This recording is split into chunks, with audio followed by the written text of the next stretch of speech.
तो आज का री मेडिकल का अपडेट आप सभी को बता देते हैं कि कौन कौन सा एसएमसी पर क्या हुआ है, कहाँ से क्या अपडेट आया है और कितना ग्रीन कार्ड और कितना रेड कार्ड कहाँ से मिला है और कौन कौन सा पॉइंट आपका टूटा है और कौन कौन सा ऐसा पॉइंट है जहाँ से बच्चे अनफिट कर दिए गए हैं। तो सारा का सारा बात करेंगे। मेरे पास कुछ एसएमसी का अपडेट आया है 5 मार्च 2021 का, वो बात कर लेते हैं। और वीडियो की तरफ आगे बढ़ने से पहले एक और मेरे तरफ से आपको सलाह रहेगा कि पीएसएल कट ऑफ पर ज़्यादा ध्यान ना देकर, अगर आप फॉर्म अप्लाई किए हैं इंडियन एयरफोर्स का, इस बार आपका लास्ट चांस है, तो 18 अप्रैल पर ज़्यादा ध्यान दें, 30 अप्रैल पर उतना ध्यान ना दें। क्योंकि अगर आप फिट है तो आप जाएंगे, 100% जाएंगे इस बार आप। क्योंकि आपको पता है कि इस बार आपका रैली वाले भी बच्चे हैं जो एनरोलमेंट के अंदर आने वाले हैं, आपको पता होगा। क्योंकि अभी इसके पहले अपडेट आया था कि स्टैंड बाई और मेन वाले सारे कैंडिडेट जाएंगे, उनके पास वैकेंसी की कोई कमी नहीं है। ओके, तो आप निश्चिंत रहिए। क्योंकि पिछला प्रोसेस में आपको पता है कि सारे अभी बच्चे बेलगांव निकले हैं। जो पीएसएल आउट वाले थे, मतलब कि जो मई वाले पीएसएल में बाहर हो गए थे, फीट वाले बच्चे थे, उनको लिया गया है। रैली वाले भी कुछ बच्चे गए थे। और जो अभी देखिए दिसंबर के अंदर मतलब कि जो अनफिट, जो जिनका री मेडिकल हुआ था, ठीक, री मेडिकल वाले बच्चे अभी कुछ बचे हुए हैं। रैली वाले, जो बच्चे रैली वाले अभी बचे हुए हैं, उनके साथ मतलब कि आपको भी लिया जाएगा और ये रैली वाले भी बच्चे निकलेंगे। तो इनका कट ऑफ कुछ और है और आपका कट ऑफ कुछ और है। यानी कि ग्रुप एक्स का इनटेक वाला एग्जाम का 43 पर ग्रुप एक्स का लगा है, वाई आपका 29 पॉइंट समथिंग यानी कि कुछ गया है। तो इस स्थिति में क्या होगा कि आपका कट ऑफ और उनका कट ऑफ में बहुत बड़ा अंतर हो जाएगा, समझ रहे हैं आप लोग। तो उस स्थिति में इनको रखा जाएगा साथ में, तो आप रहेंगे ही रहेंगे क्योंकि आप तो बहुत आगे हैं। ये तो है ही यहाँ पर, लेकिन आप इनसे बहुत ज़्यादा कट ऑफ में आगे निकल गए हैं। तो मेरे ख्याल से यही है कि आपका ऑलरेडी हाईएस्ट कट ऑफ है, मतलब कि इंडियन एयरफोर्स का 43 पर कट ऑफ गया है। इससे बड़ा अब क्या चाहिए। अब इससे भी ज़्यादा अगर बढ़ेगा तो बहुत ही ज़्यादा बच्चे आउट हो जाएगा। 2 नंबर भी बढ़ गया ना तो बहुत सारा बच्चे निकल जाएंगे। और मेरे ख्याल से ऐसा नहीं होने वाला है क्योंकि वैकेंसी काफ़ी ज़्यादा है और इसमें सारे के सारे बच्चे चल जाएंगे। जितने भी बच्चे फिट हो रहे, चाहे आपका ग्रुप एक्स हो चाहे आपका ग्रुप वाई हो।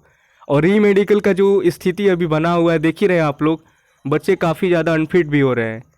तो मेरे ख्याल से आप लोग एकदम ध्यान कहाँ पर रखेंगे, 18 अप्रैल पर ध्यान देंगे कि अभी हमको एग्ज़ाम को फोकस करना है। देन मेरा जो आएगा 30 अप्रैल को होने वाला है। अप्रैल में ही बहुत कुछ होने वाला है, एग्ज़ाम भी होगा आपका, साथ में पीएसएल भी आ जाएगा।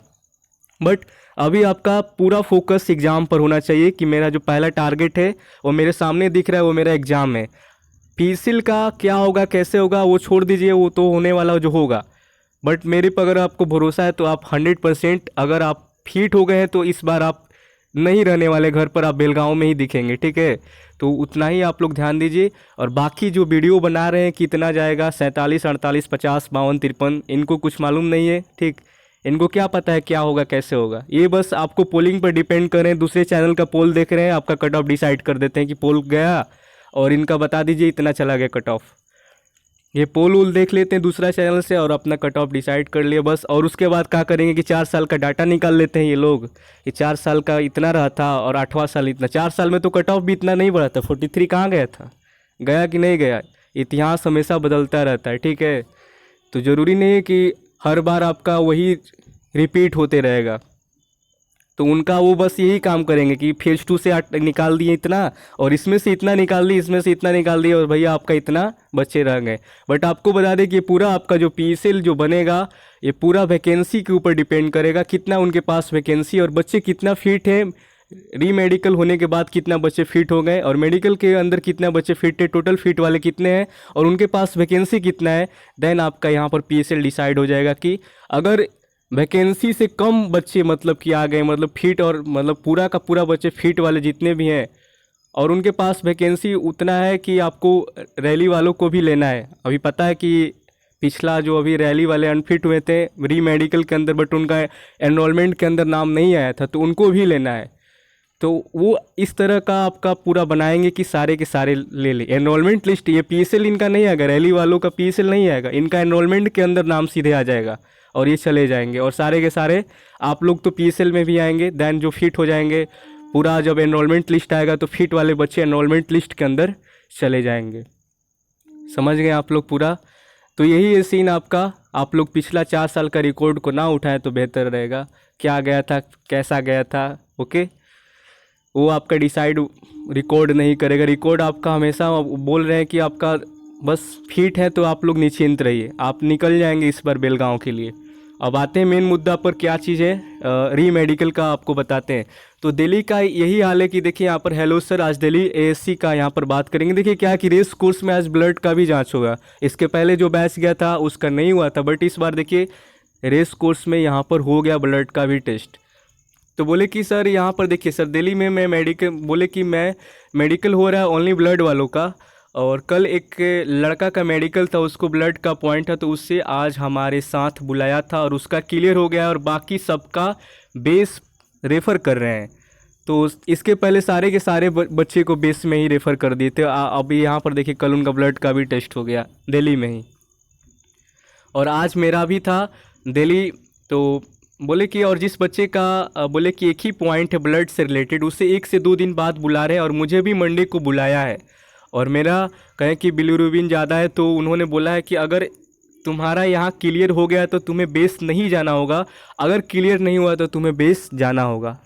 दोनों यहाँ पर पॉइंट है आपका। चलिए, और बोले कि और देखिए, और सर सबको सुबह 8 बजे से बैठा कर रखा, 11 बजे एक एयरमैन आए और फॉर्म सब कुछ भरवा कर चले गए, और ऐसे ही हर घंटे आकर वो एक फॉर्म भरवा रहे थे, और फिर लास्ट में तो हद ही हो गई। और मेरा दोस्त बहुत दूर से आया था, वो एयरमैन को बुलाकर, मतलब कि एयरमैन को बुला के लाना पड़ा था। फिर उनसे आगे की प्रोसेस किया और सभी को 3 बजे घर भेज दिया, और 12 मार्च को बेस में डेट दे दिया है अगला, और ब्लड वालों को रुकने के लिए कहा है। ठीक है, तो रेस कोर्स में यहाँ पर हम पूछे कि और हमें मंडे 8 मार्च को बुलाया है। Yes sir.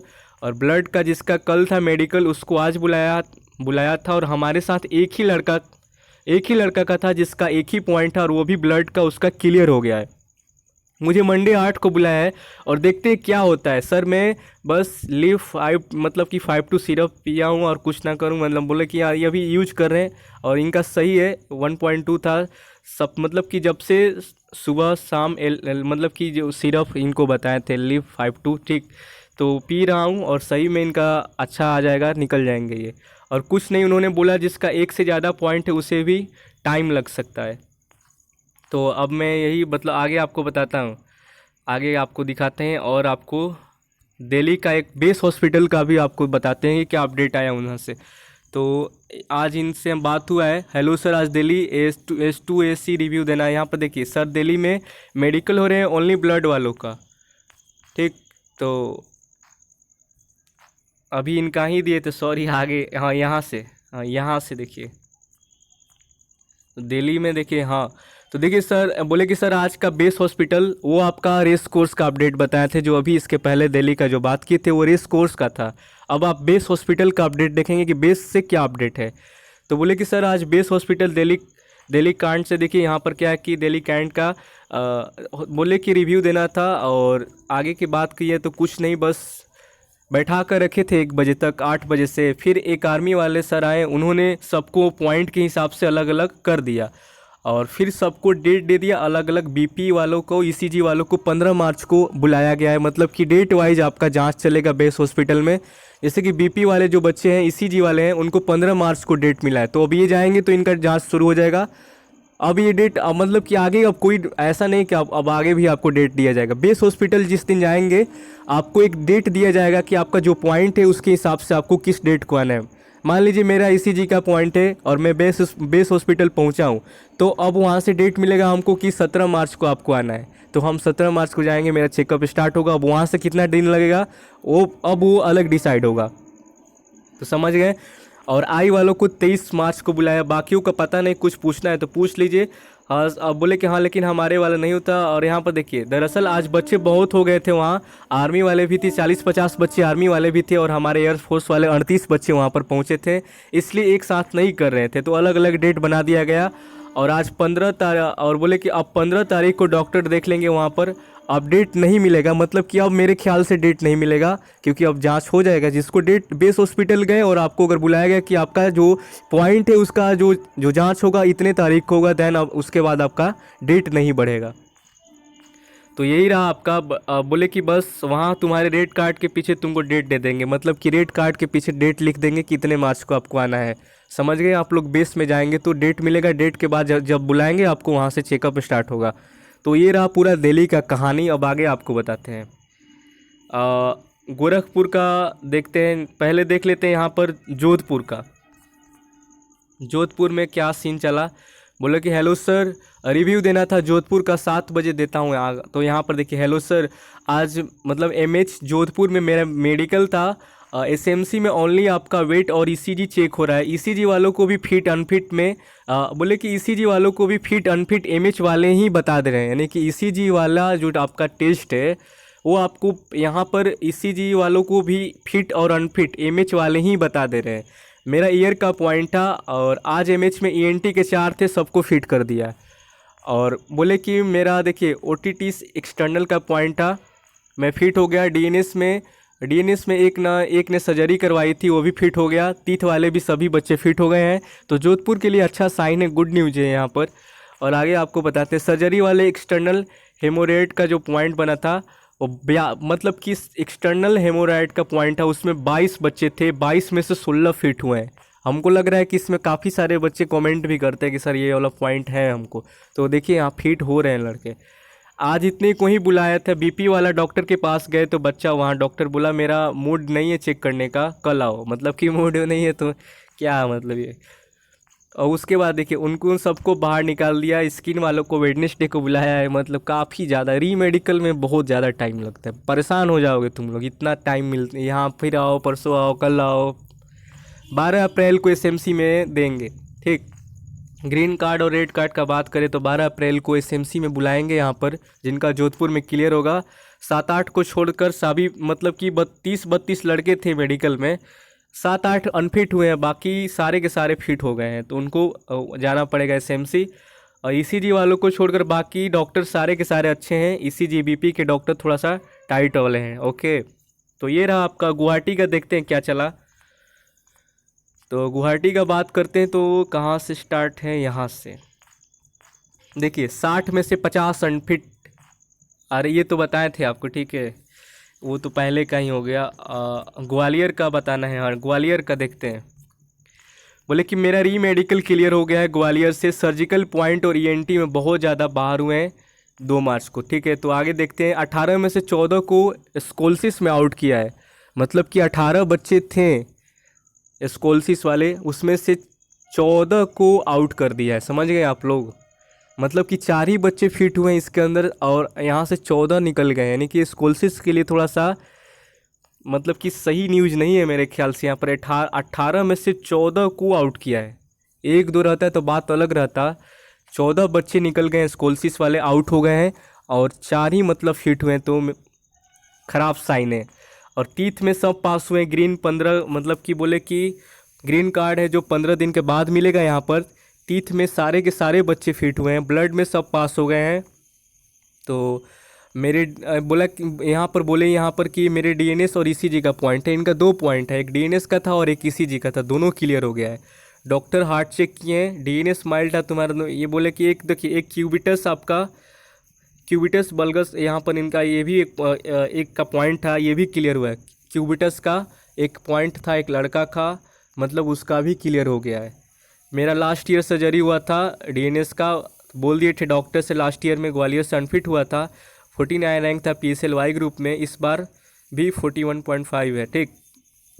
आगे देखिए, ब्लड में एक पॉइंट था, सब पास हो गए। ब्लड में एक पहले था, सब पास हो गए। कुछ को झांसी और लखनऊ भेज दिया है, मतलब कि कुछ बच्चे को झांसी लखनऊ भेजा गया है आई और सर्जिकल पॉइंट के लिए।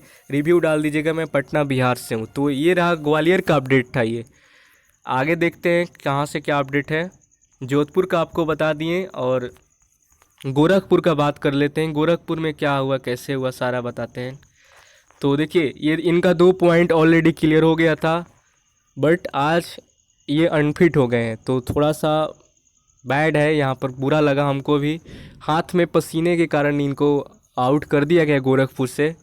रेड कार्ड मिला है, बोले कि मुझे हाथों का पसीना था, तो 11 बच्चे को रेड कार्ड आज मिला है, ठीक है। 23 में से 11 बच्चे थे, जिसमें से 23 में से कितना मिला, 11 को रेड कार्ड मिला, बाकी सारे बच्चे फिट हो गए हैं गोरखपुर से, तो ठीक ही है। ठीक। हाँ भाई, यहाँ पर देखिए हम बोले कि पसीना आया था क्या, चेकअप के दौरान अगर आप पसीना आया होगा तो पकड़ा गए होंगे यहाँ पर, तो बोले कि हाँ आया था, वहाँ पर इंजेक्शन लगवाऊंगा इस बार, ठीक है। तो हाथ के पसीना के कारण गोरखपुर में बाहर हुए ये, और बाकी दोनों पॉइंट इनका ऑलरेडी पहले हो चुका था, बस इसी में डर था, बट नहीं हो पाया, क्या करेंगे अब। बोले कि अपसेट नहीं होना है, अगला एग्ज़ाम में ध्यान देकर अब अगला बार इसके मतलब पसीना का आपका ट्रीटमेंट जो होता है वो करा लीजिएगा प्रॉपर तरीका वाला। अब बोले कि देखिए यहाँ पर भाई एक डॉक्टर था वही ले रहे थे मतलब कि, और यहाँ पर देखिए 11 अनफिट हुए हैं 12 में से, मतलब कि यहाँ पर बोले कि 11 बच्चे अनफिट हुए हैं, अब 12 फिट हुए हैं टोटल। 4 कलर ब्लाइंडनेस के थे, और उन्हें तो बोला कि डिफेंस ना देखे, एक स्किन वाले थे, एक हाइपर डायरोस मतलब कि पसीना का जो पॉइंट था उसमें। तो टोटल बोले कि भाई फिट वाले में लगभग आई के थे, और वेट वाले थे, फिट जो हुए आई वाले थे और वेट वाले ज़्यादा बच्चे थे 12 में से, ठीक है, और बाकी जो थे अनफिट कर दिए गए। तो ये था, ठीक।